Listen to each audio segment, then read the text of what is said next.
Public monuments tell us more than history.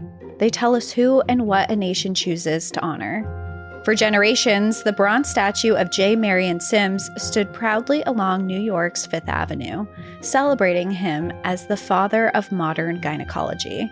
Yet the truth behind his fame was built on something much darker. Sims conducted repeated surgeries on enslaved Black women without anesthesia, believing they felt less pain. His statue's eventual removal wasn't about erasing history, it was about finally acknowledging the truth and no longer celebrating him. Across Manhattan, another monument sparked outrage: the towering bronze statue of Theodore Roosevelt outside the Museum of Natural History.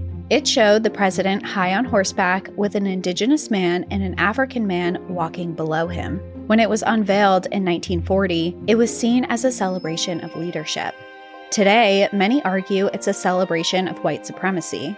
In 2022, after years of debate, the statue was finally taken down, its removal marking a slow shift towards acknowledging the harder truths, even around celebrated presidents. Elsewhere, across dozens of cities, statues of Christopher Columbus have been defaced, removed, or quietly boxed away.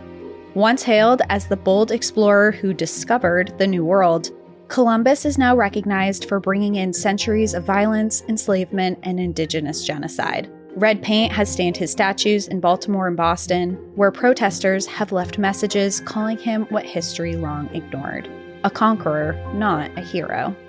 Each of these monuments, from doctors to presidents to explorers, reveals a turning tide in how America confronts its past. The stories once carved in bronze and stone are being re-examined, their meanings rewritten. And now, the conversation leads us to one of the most controversial monuments of all. Carved not in a city square, but deep into sacred Lakota land itself, Mount Rushmore. Welcome to National Park After Dark.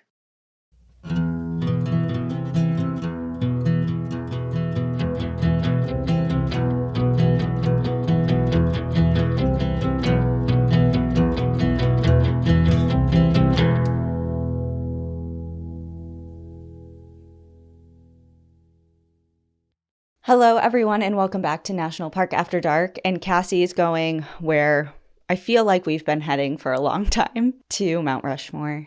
And the conversation that needs to be had about it, because we've danced around it long enough.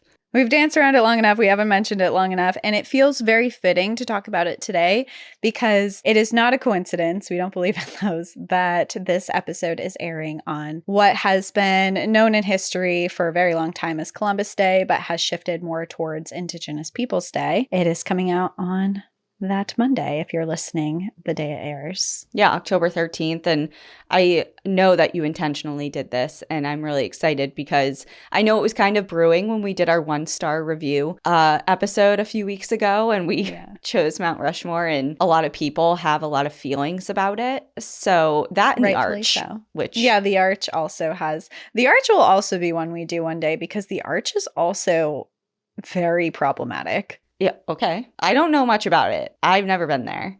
I recently researched it, and man, is it problematic. Okay, well, let's tackle one thing at a time. And the Mount Rushmore one, I'm really excited about too, because it's always really nice when we've been to these physical locations and we try our best. We travel a lot and we go to a lot of these places, and we try and speak from a place of experience, at least physically visiting locations that we're telling the stories about. Of course, we are only 35. I mean, 4. Oh my God. Speak for yourself. I'm almost 35. Sorry. I'm 35 in a couple months. Wow. I just aged myself.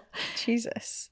Slow down. I gave myself a jump scare. But yeah, so we've been here, and it was one of the follow-up of Crazy Horse was the better part of the experience, and I'm sure you're going to get to that. So I'm stoked that you're talking about this today. Yeah, it feels fitting, and like you said, it's nice that we've been there and we've had our own experience. And I think that, and we're going to get into it a lot with this, is that we were kind of shocked about what we saw when we went to Mount Rushmore, and we will dive into that. But I think part of why I was so gravitated towards this subject is because when you're growing up, you learn and see pictures of Mount Rushmore all the time. I mean, I remember almost every history textbook I ever had Mount Rushmore just plastered on it. Even if it wasn't about Mount Rushmore, if it was about American history, there was like, it was on the cover, it was on the back, it was like, it was somewhere within the pages was Mount Rushmore, like this American pillar of history, this patriotic symbol. And that has been what Americans have viewed as like kind of the symbol of America. But there's been so much history behind that that's been omitted and kind of buried away that you have to search for.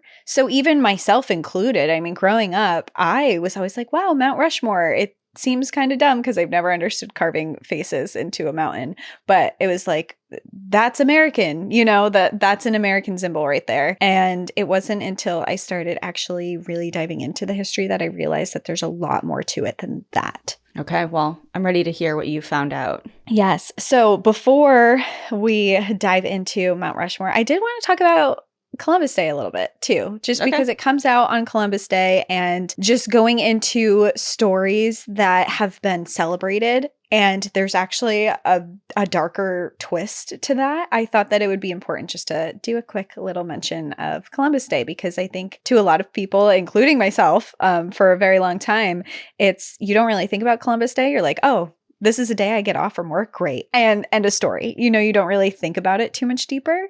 And then, of course, in recent years, conversations have come forward that that's not, that Columbus Day actually signifies honoring something that is really dark. And I thought that we should go into that a little bit. Yeah, I think it's more of just kind of collectively waking up to critically think about the holidays that we celebrate and that we've been, through no fault of our own, just raised in an environment and a climate where that was the norm. Totally. You know, same goes with Mount Rushmore.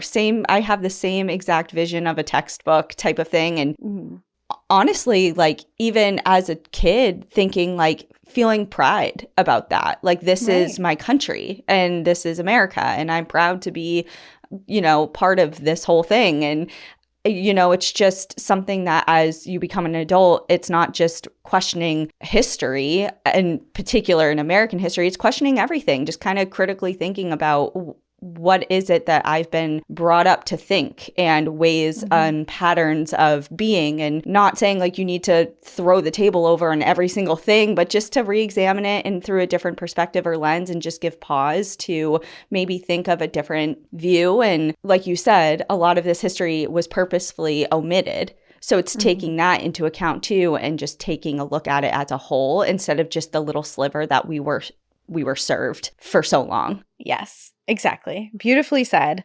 So going into just a little bit about Columbus Day first.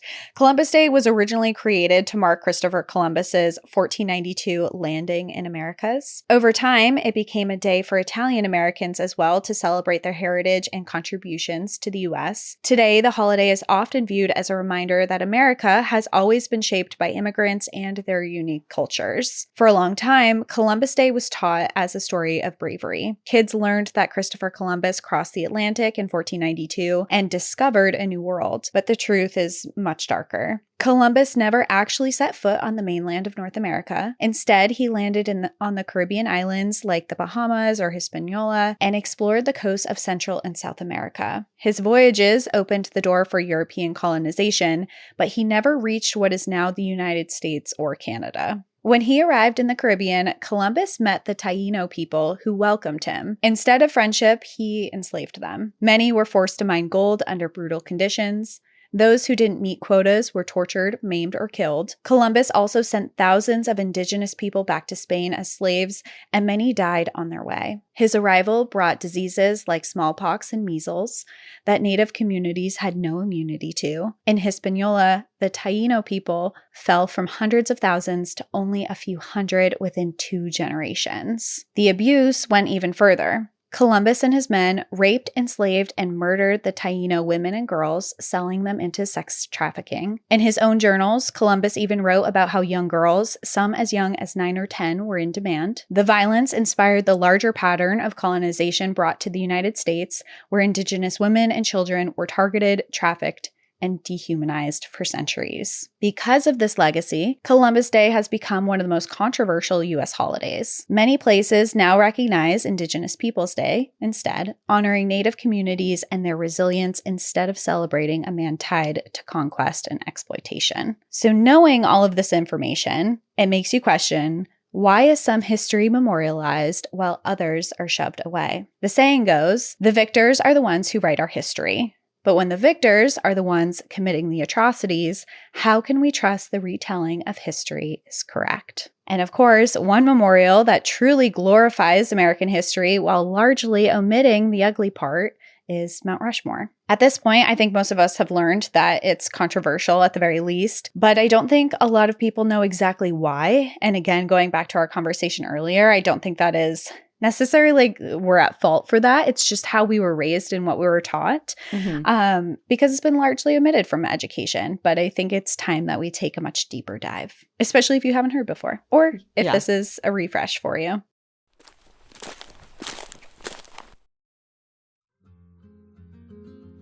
Have you ever overdrafted your bank account? Because yeah, same. I'd buy 1 cup of coffee, forget about it, and 2 days later, my account would be like, surprise, you owe us $35. That's why I switched to Cash App, because it actually has your back when it comes to your money. Signing up was so fast, and I love how easy it is to manage everything in one place, from getting paid early to customizing my own Cash App card. Cash App does more than you think when it comes to having your back and making sure your money stays your money. If you direct deposit at least $300 in paychecks each month and use the Cash App card for purchases, you can unlock up to $200 in free overdraft coverage. If you overdraft unexpectedly, there are no hidden fees. Manage your money on your terms and take advantage of free overdraft coverage up to $200 on Cash App today. For a limited time, new Cash App customers can earn $10 if they use code CASHAPP10 in their profile at sign up and send $5 to a friend within 14 days. Terms apply. Cash App is a financial services platform, not a bank. Banking services provided by Cash App's bank partners. Prepaid debit cards issued by Sutton Bank, member FDIC. Overdraft coverage provided by Cash App, a Block Inc. brand. Visit cashapp.com/legal/podcast for full disclosures.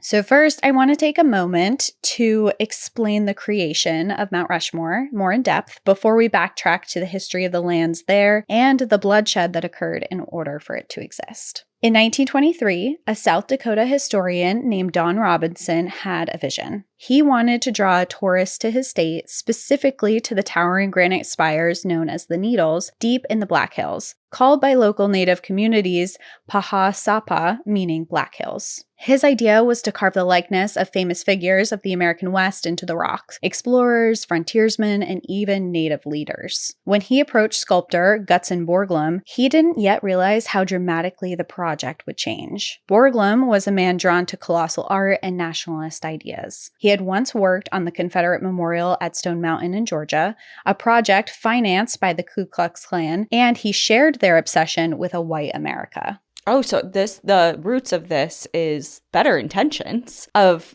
carving people of all kinds. Yes, the original idea was that people of all kinds. It was more this person, it seems like they wanted to truly embody what the West was, and that included Indigenous people.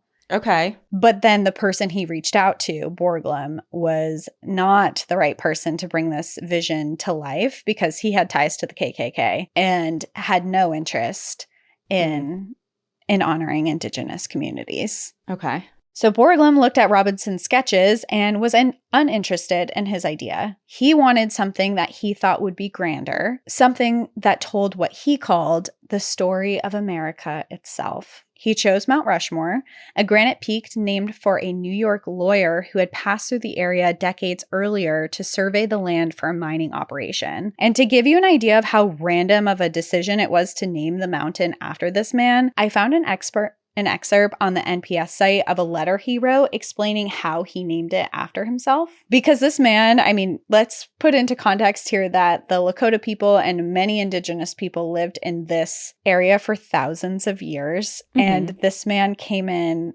just 1 year for off and on for 1 year. He didn't even live here for a mining operation and was like, hey, this mountain should be named after me. So he wrote in this letter, quote, I was deeply impressed with the hills, and particularly with a mountain of granite rock that rose above the neighboring peaks. On one occasion, while looking from near its base with almost awe at this majestic pile, I asked of the men who were with me for its name. They said it had no name, but one of them spoke up and said, we will name it now and name it Rushmore Peak. That was the origin of the name it bears. As I have been informed, it is called Rushmore Peak, Rushmore Mountain, and Rushmore Rock, after this lawyer whose last name was Rushmore. God.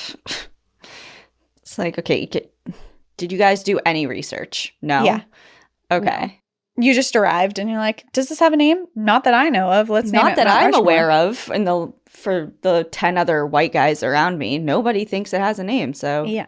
And the craziest part is that it stuck, obviously, because we still call it Mount Rushmore. Just going to say, I can't even believe that took hold. That's the origin story of, yeah. It's just like, all right, whatever. So sure, that makes sense. But in reality, it's not true. This mountain was not unnamed. It was and is a sacred mountain to the Lakota people. They had long since named it Tuenkashila Shakepe, meaning 6 grandfathers. The 6 grandfathers was named by Lakota medicine man Nicholas Black Elk after a vision. The vision was of 6 sacred directions: west, east, north, south, above, and below. The directions were said to represent kindness and love, full of years and wisdom like human grandfathers. The mountain itself was a sacred site for prayer and devotion and represented these 6 spiritual directions. So a mountain with a name with a real meaning. And not only that, but it's the fact that the Indigenous peoples not only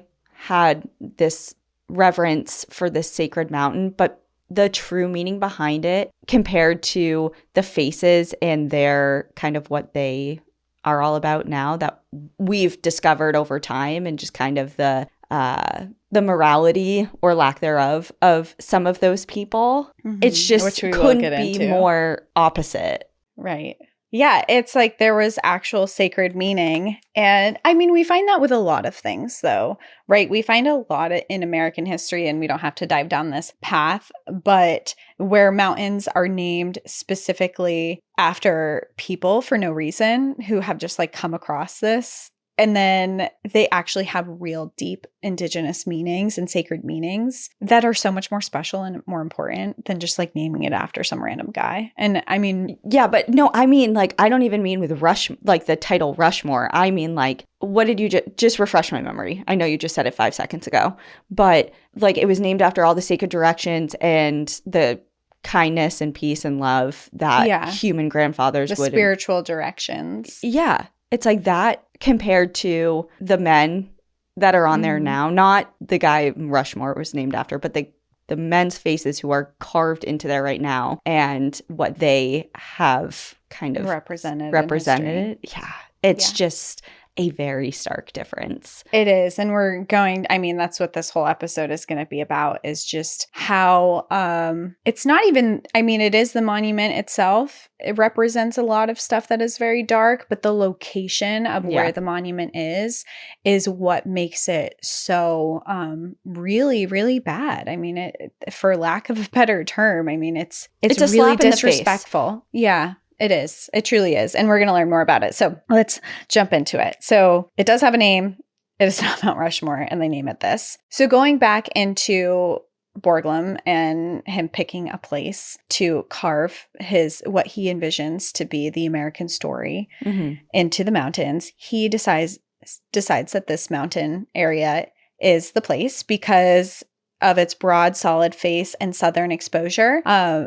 was basically his decision-making. Instead of Western heroes, Borglum selected 4 presidents to embody the nation's birth, growth, development, and preservation. George Washington would represent the founding of the Republic, Thomas Jefferson, the expansion westward, the very idea of manifest destiny, Theodore Roosevelt, the industrial and rise of power in the country at the turn of the 20th century, and Abraham Lincoln for the unity preserved through the Civil War. Work began in October 1927, and each day at sunrise, the sound of dynamite echoed through the valley as hundreds of men clung to the cliffs, hanging from harnesses and swinging drills. They blasted and carved more than 450,000 tons of granite, roughing out the president's faces with dynamite before shaping the details by hand. It was dangerous and exhausting work, but remarkably, not a single worker was killed during the 14 years of its construction. That is very surprising to me. I agree. Especially just when you look back in this time frame that it's happening in the 1930s and the technology that was around at that point.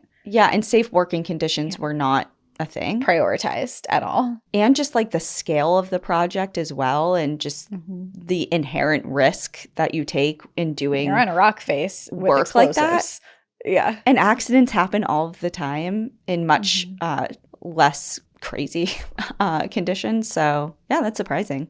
I mean, great. I'm happy to hear that. But story without death.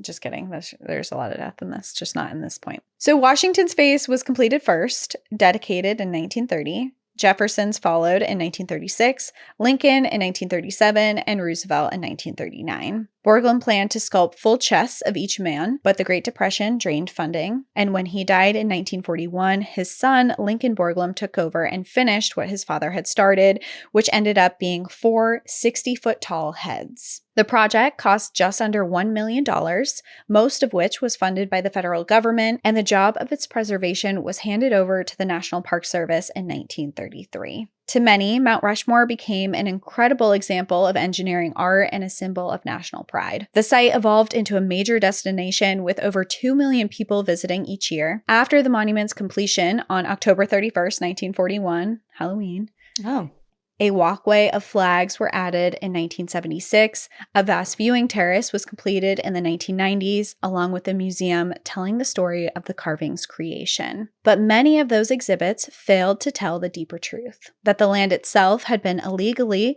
ripped from the people to whom it had been promised by the U.S. government, assuring Indigenous communities that it was there for, quote, as long as the grass shall grow and the rivers flow. So let's get in. Now that we know how it was created, the story behind the building of Mount Rushmore, let's get into how the U.S. government took that land.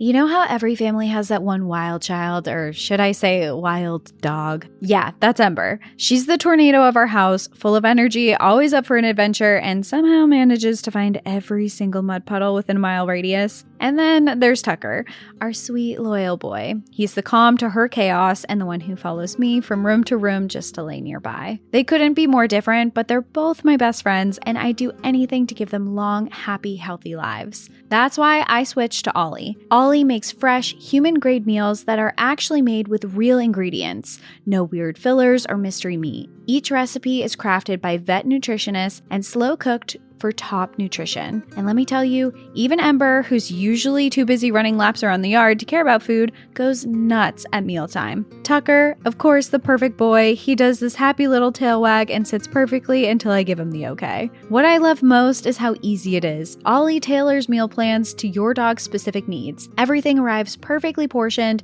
and they even include a scoop and pup tainer to keep your fridge clean and stink-free. Plus, their app is genius. You can message real pet experts anytime and get personalized advice for your pup. Since switching, Ember's coat is shinier, Tucker's energy is up, and both of them just seem happier. It's amazing what food can really do. Your dog's well-being starts with their food, and that's why Ollie delivers fresh, human-grade food that your dog will love. Head to ollie.com/NPAD, tell them about your dog, and use code NPAD to get 60% off your welcome kit when you subscribe today. Plus, they offer a happiness guarantee on the first box, so if you're not completely satisfied, you'll get your money back. That's OLLIE.com/NPAD and enter code NPAD to get 60% off your first box. Long before a chisel touched the granite, the United States had signed the Treaty of Fort Laramie in 1868 with the Sioux Nation, which included the Brule peoples, Oglala, Minneconjo, Yang Tonai, Hunk Papa, and others, along with the Arapaho allies. The treaty recognized the Black Hills as part of the Great Sioux Reservation, reserved exclusively for Native use. It promised peace and protection in exchange for an end to hostilities with white settlers, and for a brief period of time, peace was held by both parties. To the Lakota, the Black Hills were the spiritual center of the world, a sacred place of origin and prayer. But when gold was discovered there in 1874, the government broke its own promise when miners flooded in by the thousands. President Ulysses S. Grant declared any Lakota who refused to move off that land and onto other reservations as hostile, and the U.S. Army was sent to drive them out. What followed was the Great Sioux War of 1876 to 1877, which was a violent clash between the U.S. government and the allied forces of the Lakota, Northern Cheyenne, and the Arapaho peoples. The war spread across the northern plains from the Bighorn Mountains of Wyoming to the Yellowstone River in Montana. It wasn't a single battle, but a relentless campaign of attacks, counterattacks, and destruction. The army burned lodges and food stores, while Native warriors attacked wagon trains and forts. And I think when I was researching this, one thing that I came across, I was like, oh, so these didn't happen in the Black Hills. And I think that that's an important delineation to make, is that all of these battles and wars weren't happening in necessarily the Black Hills, but all of them were because they were trying to keep their land in the Black Hills. Okay, understood. In March 1876, Colonel Joseph Reynolds led U.S. soldiers in a dawn raid on Northern Cheyenne and Oglala Lakota villages along the Powder River. They destroyed more than 100 lodges, burned food supplies, and killed civilians, mostly women and children. Only a handful of Native people died that morning, but it united the tribes in anger. That spring, as new alliances formed, a quiet leader emerged among them. His name was Crazy Horse. Born Tashunke Wetiko around 1840 near Rapid Creek, he had shown vision and courage since he was a child. He wasn't a chief by inheritance, but by spirit. As a teenager, he had completed the rite of Habla Chaya, which means crying for a vision, which was fasting alone in the hills until he saw a purpose. When he returned, he painted a lightning bolt across his face and a feather in his hair, and he rode into battle. He was known for humility, never boasting, and never posing for photographs, believing a picture could steal a person's soul. By the summer of 1876, Crazy Horse was leading warriors into battle against overwhelming odds. On June 17th, he and roughly 1,500 Sioux and Cheyenne fighters clashed with General George Cook's 1,000 soldiers at the Battle of Rosebud. After 7 hours of fierce fighting, Crook retreated, suffering 9 dead and 21 wounded. The Native Alliance had 28 killed and 56 wounded. It was a costly but strategic victory that prevented Crook from joining Custer before the next great confrontation. Just over a week later, Custer rode towards the Little Bighorn River in southeastern Montana. There, more than 7,000 Lakota, Northern Cheyenne, and Arapaho had gathered for the summer hunt.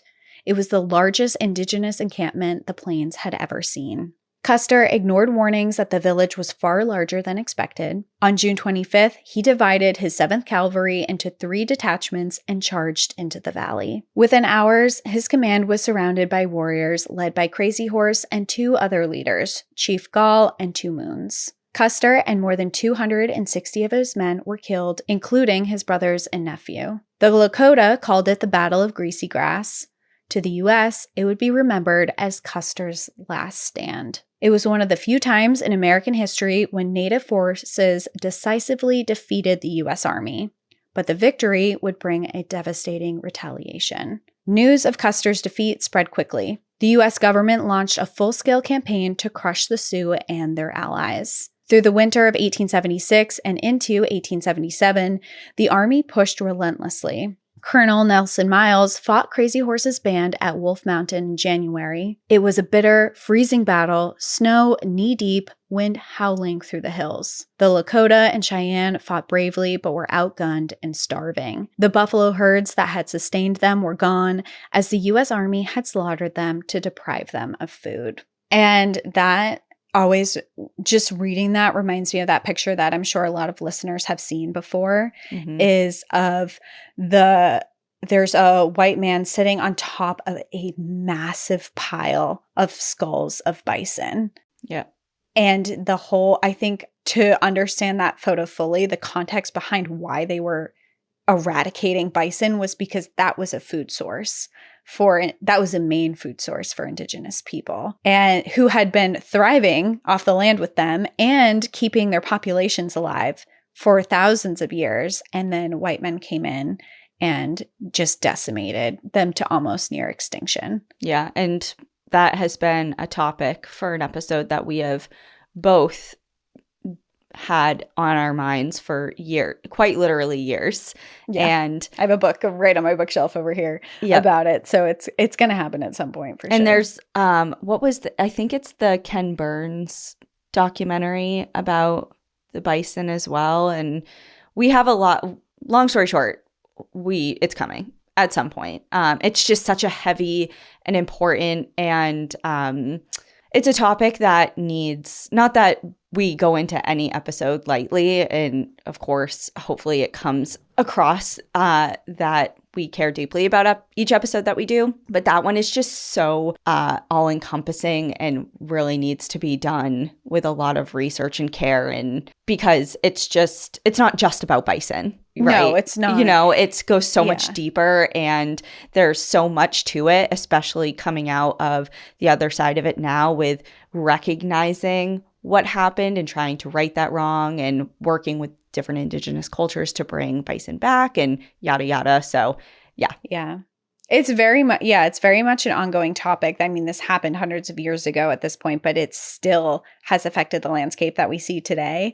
And interestingly enough, what they did at this time, even today, I know you go to Yellowstone and you see bison everywhere and you're like, oh, wow, like they're back. They're back. And that's not true, because the majority of bison populations in the US are farm raised, where they used to be wild across the Midwest and West. So it's this ongoing battle of restoring these populations and where they can live. And because, of course, the lands have changed a lot since that time. But anyway, it's a very long conversation that goes into the treatment of Indigenous people, but also huge conservation efforts that are bleeding into today. Yeah, there's one thing, just different questions and prompts and thought starters that people sometimes share, as like icebreakers or just things to consider. Mm-hmm. There's one that's always like, if you could go back in time, the one that everyone really asks is like, if you could have dinner with somebody from the past who's now deceased, who would it be and what would you talk about, type of thing. Yeah. Mine is, I love to think or ask people about, if you could go back in time and witness a historical event, what would it be? And I don't know if this is like an event, but it's something that we will certainly never see again in our lifetimes, or probably ever, considering the way things are going. But I would just love to bear witness to a great herd of bison in the plains of America, or what is now America. Just the sheer amount of those animals, and just how the Indigenous people interacted with them and managed them, and just, it's like a herd of animals that the likes of which we will never understand, especially as people who have seen bison in Yellowstone and have been quite literally in the middle of a herd as they're running and being crazy. And you're like, holy shit, there's so many bison. Like, your mind, you're like, they seem like they go on forever, but that's just a fraction of what bison herds used to look like. And I just think it would be so cool to witness something like that, and just to see the wilds of what is now America before we decimated everything. I mean, intentionally in this case. To see America before settlers arrived. Yes. Oh my God. Just a snapshot. Yeah. Would That be would be really interesting. So cool. Anyway, okay, please go on.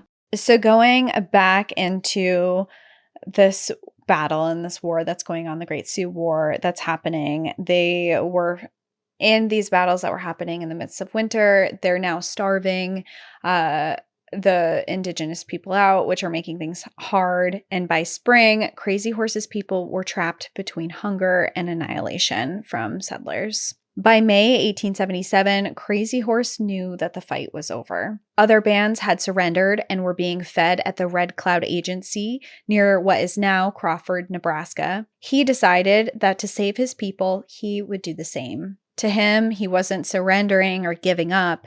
It was giving his people a chance to survive and make a comeback at a later time. The procession that arrived there on May 6th was silent and solemn, with 900 people, families weak from hunger, and 2,000 horses. Witnesses said that the moment was both heartbreaking and admirable. Crazy Horse dismounted, shook hands with the commanding officer, and laid down his rifle. And that marked the end of the Great Sioux War. Peace at the Red Cloud Agency, however, was not the kind of peace Crazy Horse had imagined. The agency sat on the wide plains near Nebraska's Pine Ridge, surrounded by soldiers and fences. Rations of flour, salt pork, and coffee replaced the wild game his people had once hunted. Each family received a number, and each of their movements were tracked. The government agents counted them like livestock and gave food rations based on the obedience of the people. Traditional ceremonies were forbidden, and dancing was seen as a rebellion. Crazy Horse kept to himself. He refused to travel east to meet politicians, declined to join delegations that posed for photographs, and turned away anyone who asked him to perform for visitors. His only wish was to lead his people back to the Black Hills, the sacred land promised to them in the Treaty of Fort Laramie.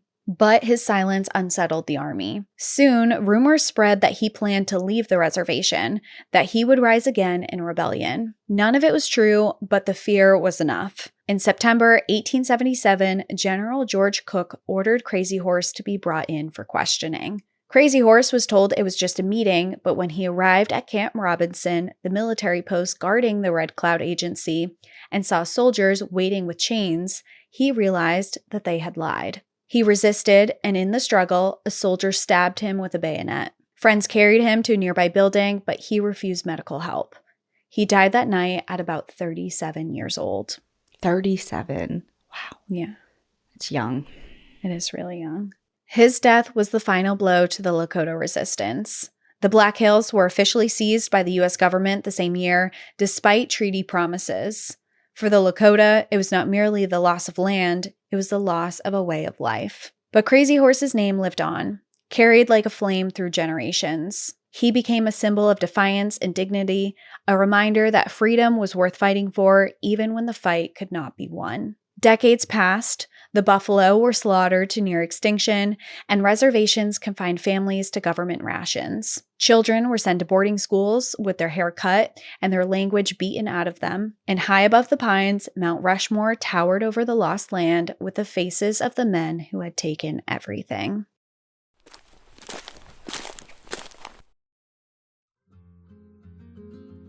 As the weather cools, I'm officially swapping in the pieces that actually get the job done. Warm, durable, and built to last. And honestly, Quince delivers every single time. Their wardrobe staples carry me straight through the season. Right now, I'm obsessed with their suede trucker jacket. It's the perfect layering piece. It somehow manages to look casual and put together, which is exactly what I need for those days I'm running from recording to errands to dinner. And don't even get me started on their 100% Mongolian cashmere sweaters. They start at just $60, feel amazing, and hold up wash after wash. What I love about Quince is that they work directly with ethical factories and top artisans, cutting out the middlemen to bring you premium quality at a fraction of the price. The quality really holds up too. My Quince pieces have become total go-tos, and I've even started exploring their home collection, their bedding and travel accessories just as good as their clothes. Layer up this fall with pieces that feel as good as they look. Go to quince.com/NPAD for free shipping on your order and 365-day returns. Now available in Canada too. That's QUINCE.com/NPAD. Free shipping and 365-day returns. quince.com/NPAD.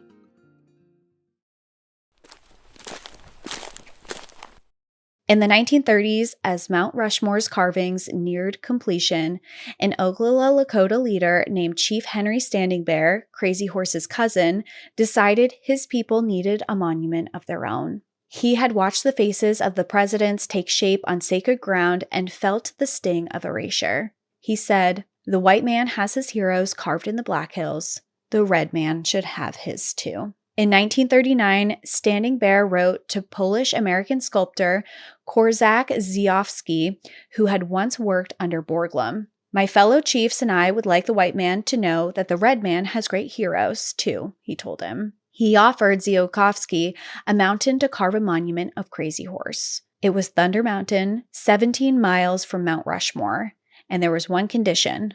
No government money was to be used. The project would be funded by the people with no help from the same government that had stolen the hills in the first place. The sculptor was moved by the offer and he agreed. On June 3rd, 1948, the first blast of dynamite thundered through the valley, marking the beginning of the Crazy Horse Memorial.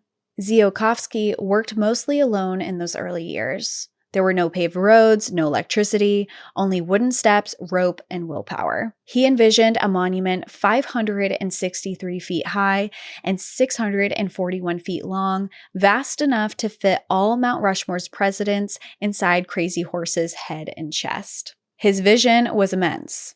The warrior would sit on his horse, arm outstretched, pointing towards the land of his ancestors. When once asked by a white man, "Where are your lands now?" Crazy Horse had replied, "My lands are where my dead lie buried."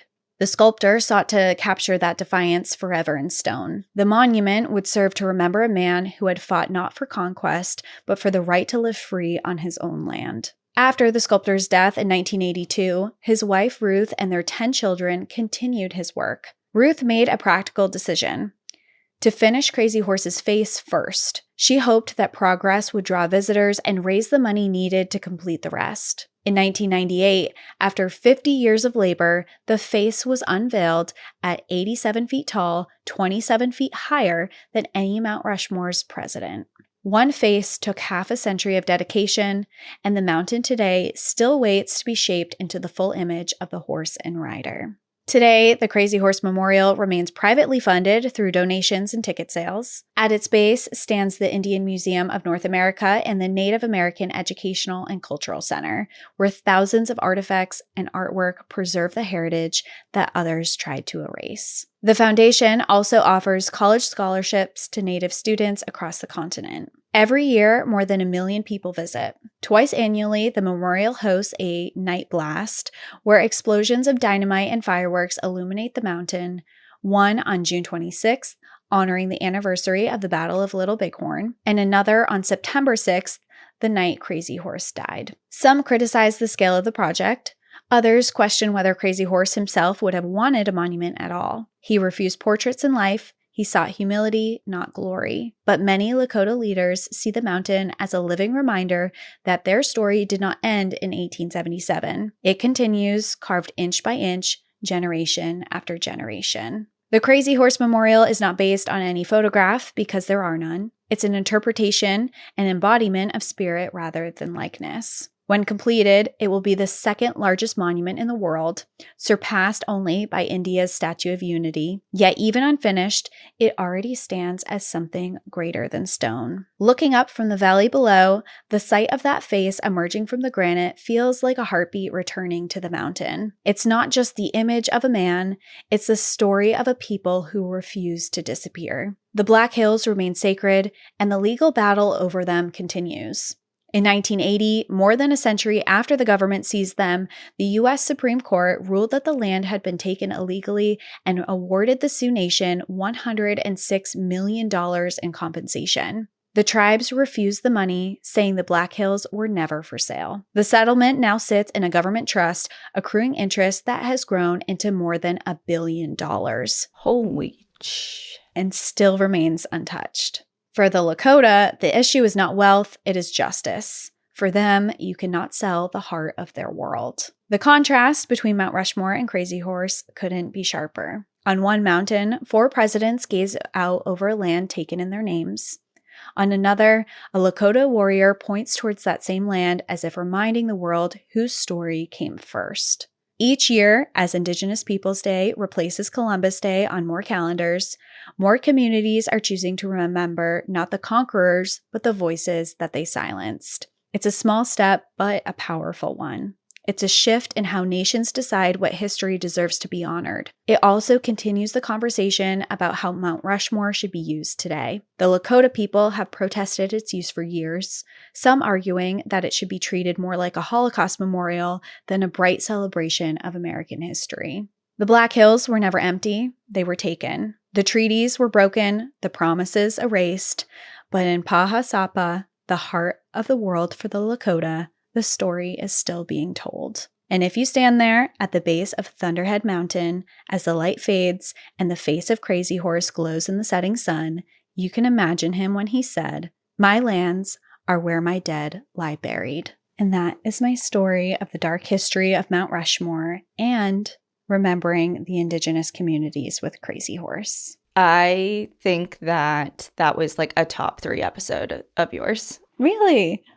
Yeah. Or Thank in you. general, like National Park After Dark, like fully. Thank you. I really, really enjoyed that. And it was so moving. Like a couple times I teared up a little bit because it's just, I mean, it pulls on something deep, I think, with everyone who is kind of going back to the beginning, my comments about re-examining and taking a closer look at what America was built on. And while there are really amazing parts of our history, there are equal, if not more, parts that are like this, that they're built on death and conquering other people and injustices and lying and trickery. And just, it's hard to face that, you know, and especially seeing, you know, a lot of Indigenous communities today like fight so hard to, you know,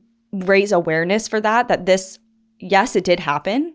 And that's one thing, but it also is still happening. And it's a fight that's very still, I don't know, just I feel like I'm rambling a lot this episode, but I think it was a really impactful episode. And I think it's such a perfect example of just something that we need to keep doing, and that's just re-examining what we've been fed our whole lives. And I think that this is actually also, I put this in our newsletter this month, but this is a perfect opportunity to shout this out because we haven't talked about this formally on the podcast yet, although we have talked about it amongst ourselves and on our social media and stuff here and there. But in particular, I included an organization in our October newsletter that went out a couple weeks ago. It's usually the first week of the month that we send it out. And it is an organization called Save Our Signs. And I just want to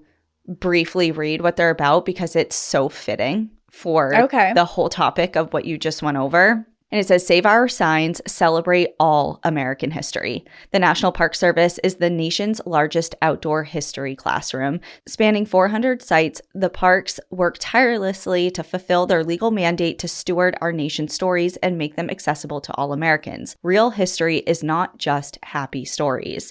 The Secretary of the Interior has asked people to report signs in the parks that, quote, inappropriately disparage Americans past or living.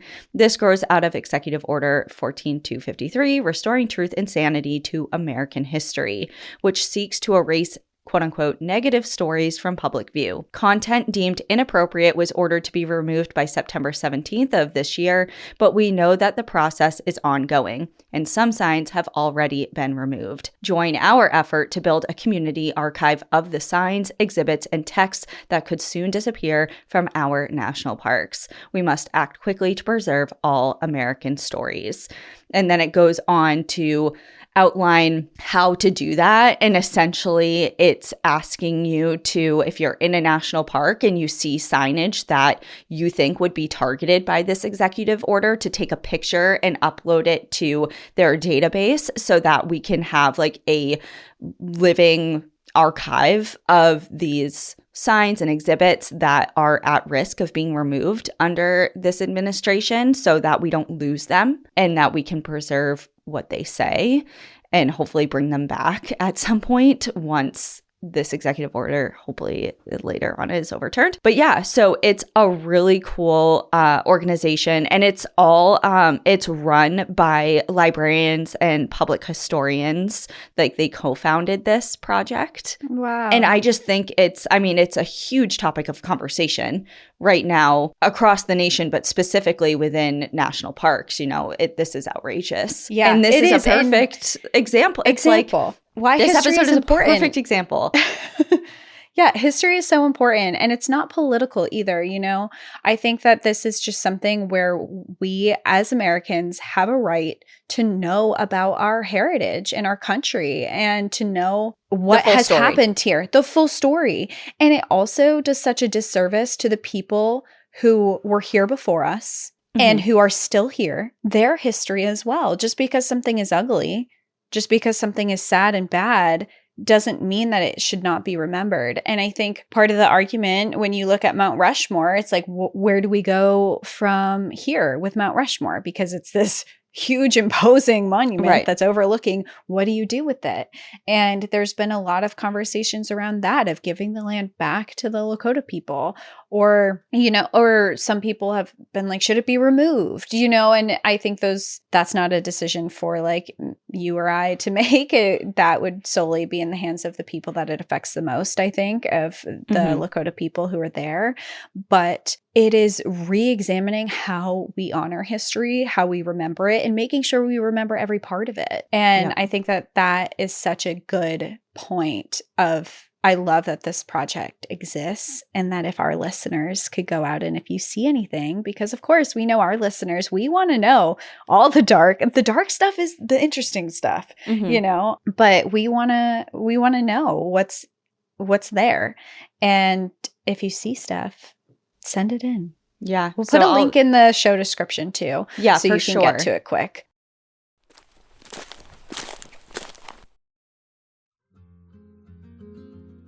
You know how we've all heard that we eat a credit card's worth of plastic every week? Well, I recently learned that a lot of that comes from inside our own homes, including the cleaning products we use every single day. I was shocked to find out that detergent pods and other cleaners are full of microplastics, which means even when we think we are keeping our homes clean, we might actually be spreading more plastic around. That's why I've made the switch to Blue Land across all cleaning products around my house. Their products meet the highest standards of clean. They're effective yet gentle on my family and the planet. Blue Land was also named an EPA Safer Choice Partner of the Year. From cleaning sprays and toilet bowl cleaners to dishwasher and laundry detergent tablets, Blue Land's formulas are 100% microplastic free, made with certified clean ingredients, free from chlorine, bleach, and harsh chemicals that are safe to use around my family and, of course, my pets. I love not having to choose between the safe option and what actually gets my house clean. My favorite are the laundry tablets. They're small, but seriously so powerful. They lift the toughest stains, grass, food, you name it,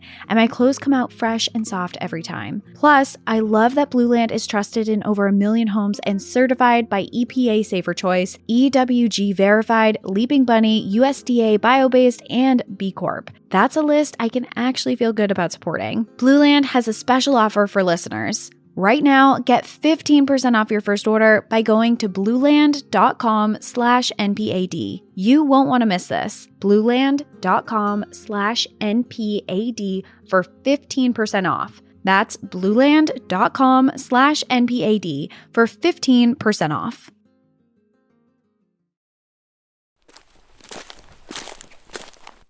And I think, this is just perfect, again, because we have been to these places and in the same day, a back-to-back experience.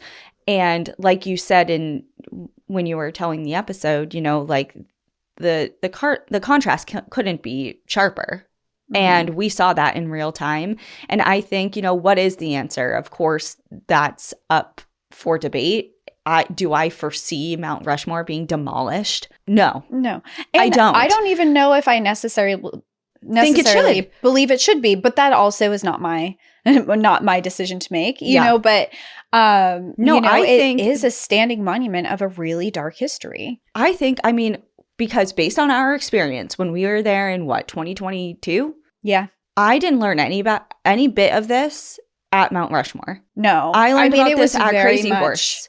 Yes, most of the stuff at Mount Rushmore, and there's like small nods to Indigenous communities at Mount Rushmore, but when we were there, it was all about talking about the building and construction of Mount Rushmore itself. And like the sculptor and the process of how it was created. Who it did not say on the signs had ties to the KKK. Oh, absolutely that was not. Conveniently omitted as well. Yeah.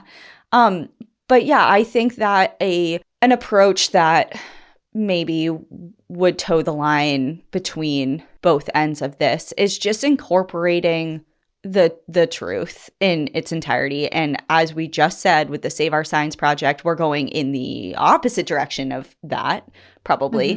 Mm-hmm. But in a perfect world, at least, I don't know if perfect's the right word, but in a better world, all of this information would be made available at both places. And yes. Crazy Horse is not managed by the government, and they can do whatever they want. And they're doing an amazing, fantastic. Crazy Horse is one of the best places I have ever been. And I agree. We've been all over the world. So that's saying something. And it was just so moving. Its scale is breathtaking. Just physically visiting there and like gazing upon this giant, accomplishment. Of course, it goes so much deeper than that. And everything they're doing there with all of the museum and the education and the films we watched there. And we got to partake in an Indigenous ceremonial dance when we were there. We got to watch, you could buy, they had so many books on their history there. It was just you could feel how meaningful and special that this place was in Mount Rushmore felt oppressed. It felt really oppressive there. It felt like it was lacking information. And you kind of walked up to it and you're like, oh, that's it. And then you go to Crazy Horse and it's just such a different feeling being there, which is really, for me, was really interesting because before we had started planning our trips to South Dakota, I had never heard of Crazy Horse. Mm-hmm. And then we got there and it was like, wow, this is so impactful and it's in such a special and sacred place to a lot of people. And I just think that it is a place that deserves a lot more knowledge about. And I was looking at the comparison of visitors. So there's about 2 million people who visit every year to Mount Rushmore, and there's about 1 million who go to Crazy Horse. Okay. And when you look at that, 1 million is fantastic. But when you look that there's 2 million at Mount Rushmore and it's a 20-minute drive between the two places, there's 1 million people that could also be seeing Crazy Horse. And so if you have plans to go to Mount Rushmore, you should add Crazy Horse to your list because you need to see both sides of the history. Yeah, it's a both sides of the coin type of thing. I'm trying to remember. I don't think there is any, I mean, maybe I'm so wrong. And it's also been years, so maybe it has changed. But I don't recall there being information about Crazy Horse at Mount Rushmore. Like, oh, you should also go see this. I can't say if there was or wasn't. I don't remember. But to be in all fairness, for us, we did not spend a lot of time there. We walked up to it. We walked through the museum. Oh, Mount Rushmore. Mount Rushmore. Yeah, we didn't spend all that much time there because we had learned about Crazy Horse before. And we kind of walked around looking to see if they acknowledged the Indigenous history and the lands. And we found that they really didn't. Like they had a couple artifacts of Indigenous people there, but there wasn't really all that much. And we're like, all right, let's go to Crazy Horse and learn the real story. And it didn't disappoint. Yeah. And yeah, I don't know. We could talk about this all day because it was just one of our favorite places we've ever been to. And it was so special and meaningful. And it's somewhere that I would love to revisit. And I don't really say that a ton. I've been thinking about the Badlands a lot lately. Have you? The Black Hills and the Badlands have been on my mind a lot lately. And I'm like, do I do it? When would you do it? Is the better question. Right now, probably. It's just, you can tell that it's sacred land for a reason and that there's a lot of very special energy there. And it's beautiful. I mean, it's incredible. And the fact that I'm like, wow, we could talk about this all day. We should stop. One more thing. And you touched upon it in your story, but the fact that they are just, and we learned about this when we were there. Also, there was like a short 15-minute film that we watched, you know, that just like runs in the museum that we started off with. Crazy Horse? Yep, at Crazy Horse. That they are just not accepting of government funding in any way, shape, or form, even though they have access to it. It's been offered. The project could have been done by now. Yeah. And that's not the point. And I think in a world where money talks and is the loudest in the room and kind of overshadows and is just the deciding factor in so many aspects of life, to see that over generations too, not just like, oh, this one group of people said no, and then, you know, a few decades later, things change and whatever, maybe people consider it. No, it's just such a like, absolutely not. This is, you know, this is our thing and we're going to do it our way. And respectfully, no, thank you. Yeah, we're not going to take money from the same government that tried to eradicate us. It's just such a badass move, to be honest. It's just so rad. And the fact that it's so much bigger than Mount Rushmore. I know. Is just like the biggest move. I mean, it's a mic drop move. It is. It's like, what are you going to make Mount Rushmore bigger? You can't. You can't. Like, you did your thing. Yeah, it is such a power move. Such a power move. And the construction for Crazy Horse, I mean, they say that it could take another 50, 60 years to be completed, because that's just how steadfast they are in only accepting donations and not through the government. And so the best way to really support them is to go and visit and to spend your money there.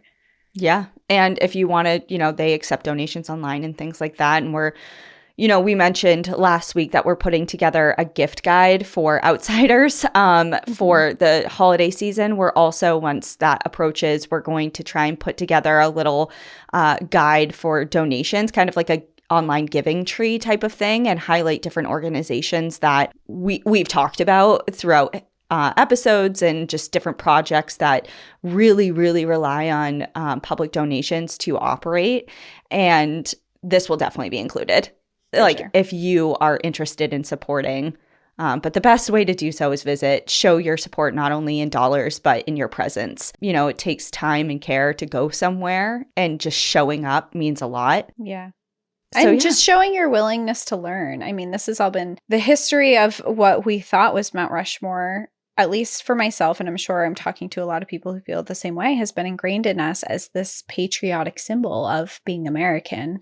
And it is a symbol, but it has a lot. Something for sure. And as you touched on before, critical thinking, like encourage yourself to learn more about something, about anything. It doesn't even have to be necessarily just this, but if you're seeing some part of history that you're interested in, don't take it for what someone's telling you it is. Do the research, find out yourself. We're going to bring you more and more information all the time because we love this stuff, but there's a lot of history out there that is really it's missed and not heard of as much, and is just as important as the history you've learned. Yeah. And I think, kind of to wrap this up, going back to the question of what would we do if we had the decision, which we don't, but what's the right thing to do with Mount Rushmore given this information now? Like, if we were all on the same page and we're like, okay, so this is the full story, what do we do with this monument now?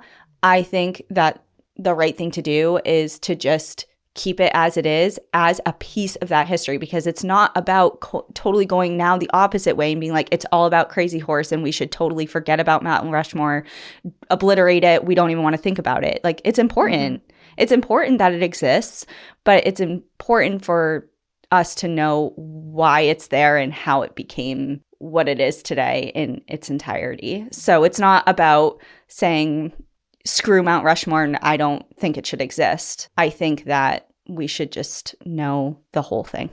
Yeah, and there are Lakota leaders that are calling for it to be turned into a memorial for the Indigenous people who were murdered and massacred during the Great Sioux War and I mean, that other makes sense. battles. Because that was the land that they were fighting for, is where Mount Rushmore is now standing. So a lot of leaders, and like you said, not to demolish Mount Rushmore, but to change the way that we honor instead of like that area. Glorifying it for Yes. something, for what we have been fed. Yes. It's like, oh, maybe it's not so lovely. And also a call out to maybe we should change the name of Mount Rushmore back to its original. I mean, it's very widely acknowledged as the Six Grandfathers. When you look at any history books and stuff, there's like a nod to this was what the Lakota people named it, but everyone knows it at Mount Rushmore. So yeah, especially there, like when you're visiting that area, the Badlands and the Black Hills specifically, you'll see a lot of things referencing that. And I remember seeing that for the first time when we were there and not knowing what it was talking referencing. about. Yeah, because yeah, so maybe we should also change the name. But again, these are not decisions that are up to us. It's up to the people who have been wronged there, who, however they feel that the land should be treated now, I think is their right. And I hope that at some point we see, I don't know if that means the federal government giving over the national, because it's run by the National Park Service, so it's federal land now. So I don't know what that looks like. Is it giving the land back? Is it making the Indigenous communities there the people who have the say over the land? I think that we're seeing a lot of national parks that are incorporating Indigenous communities, but it's still in the early stages and is a work in progress. So I hope to see that there is something that can come together between the U.S. government and the Indigenous communities that are there, where the wrongs that have been committed are righted in a way that feels like the right thing to do. Yeah. Well, thank you so much. Again, I don't, there's not much more to say other than, well, there's so much more to say, but as far as our conversation goes here for this episode, like I said, it's a top episode. I loved it so much. So thought-provoking, so moving. Very well done. Thank you for sharing with us, especially on this day. I mean, congratulations to that. Like, thank you so much. And I know, like, it just lined up perfectly, this year. So yeah, I saw it came out on Indigenous Peoples Day, also known as Columbus Day, which I didn't mention this, but also Columbus Day is still a federal holiday, which I think needs to be. I know the federal government does acknowledge Indigenous Peoples Day now, but they don't have it as a federal government. And I think that Columbus Day should just be thrown out the window. A federal holiday, you mean? Yeah, a federal holiday. It's not. I didn't know that. Yeah. It's a federal. Maybe I just accepted that, like, because it's kind of taking hold that it was. Oh, yeah. If you go on the Mount Rushmore website, it'll say federal holiday, Columbus Day, which I think is very ironic and should be changed.